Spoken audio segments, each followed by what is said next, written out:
Vamos agora avançar para as questões 7 e 8. A questão 7, pelo gráfico, é uma questão falando sobre solubilidade. Aqui nós temos um gráfico de curvas de solubilidade. Como que um determinado sal tem sua solubilidade modificada em função da temperatura. Então nos diz assim, em um laboratório há um gráfico que possui as seguintes curvas de solubilidade. Temos aqui o comportamento dos sais. Com relação aos solutos apresentados, marque a letra que, na ordem, corresponde aos questionamentos a seguir. Primeiro, esse determinado sal não possui sua solubilidade variando significativamente com a temperatura. Se nós olharmos aqui, o único sal cuja reta permanece quase que constante com o aumento da temperatura é o NaCl. Ele tem sim uma variação, porém uma variação muito pequena. Então, o primeiro sal é o NaCl.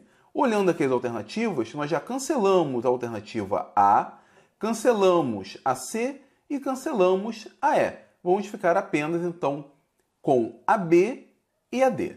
O segundo questionamento. Sua solubilidade cai com o aumento na temperatura. O outro sal cuja solubilidade diminui com o aumento na temperatura é o sulfato de cério. Então, nós chamamos aqui o sulfato de cério como sendo o nosso segundo sal. Com isso, a gente já consegue determinar que a alternativa correta é a alternativa D. Só para finalizar, o mais solúvel a 40 graus Celsius. Então, em 40 graus Celsius, passamos aqui uma reta para ver qual é o mais solúvel. Na verdade, deveria ser uma reta, né? Não é exatamente isso. Mas aquele que é mais solúvel a 40 graus Celsius é o nitrato de sódio. Aqui nós temos uma maior massa de soluto para a mesma massa de solvente a essa temperatura. Então, confirmando que a alternativa correta é a alternativa D. Vamos agora para a questão 8. Uma solução contendo 1,699 kg de nitrato de prata reagiu com uma solução contendo 0,2925 kg de cloreto de sódio. A quantidade de cloreto de prata produzida foi... Primeiro, a reação é essa daqui. Nós temos um nitrato de prata reagindo com cloreto de sódio, formando cloreto de prata e nitrato de sódio, sendo que o cloreto de prata é insolúvel. Essa daqui é uma reação que no ensino médio costuma ser chamada de reação de dupla troca. Na verdade, nós estamos formando um precipitado e esse precipitado é o cloreto de prata. Agora, se nós olharmos a estequiometria da reação, nós temos uma estequiometria de 1 mol do nitrato de prata, 1 mol do cloreto de sódio, reagindo então 1 para 1, formando 1 mol do cloreto de prata. Isso significa que bastaria pegar a massa de um desses sais, transformar para mol, ver então ali quantos mols nós estamos utilizando e com isso determinamos o número de mols de cloreto de prata. Porque se eu tenho 2 mols de nitrato de prata, eu vou formar 2 mols de cloreto de prata. Se eu tenho 10 mols de nitrato de prata, eu vou ter 10 mols de cloreto de prata.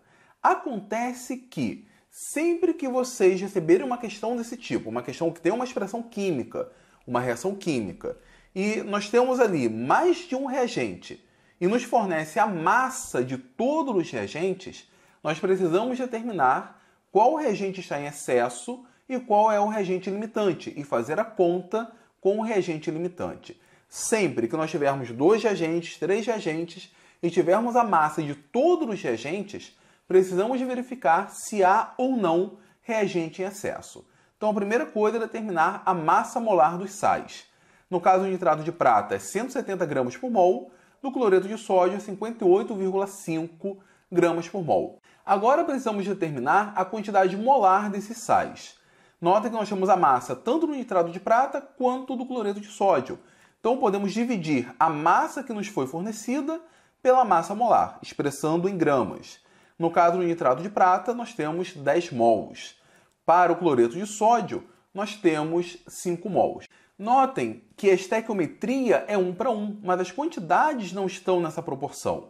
Se eu pego, por exemplo, o nitrato de prata, descubro que eu tenho 10 mols, e falo, olha, se eu tenho 10 mols de nitrato de prata, eu vou gerar 10 mols de cloreto de prata. Na verdade, o resultado vai estar errado, porque o nitrato de prata está em excesso. Eu tenho uma quantidade a mais do que eu deveria.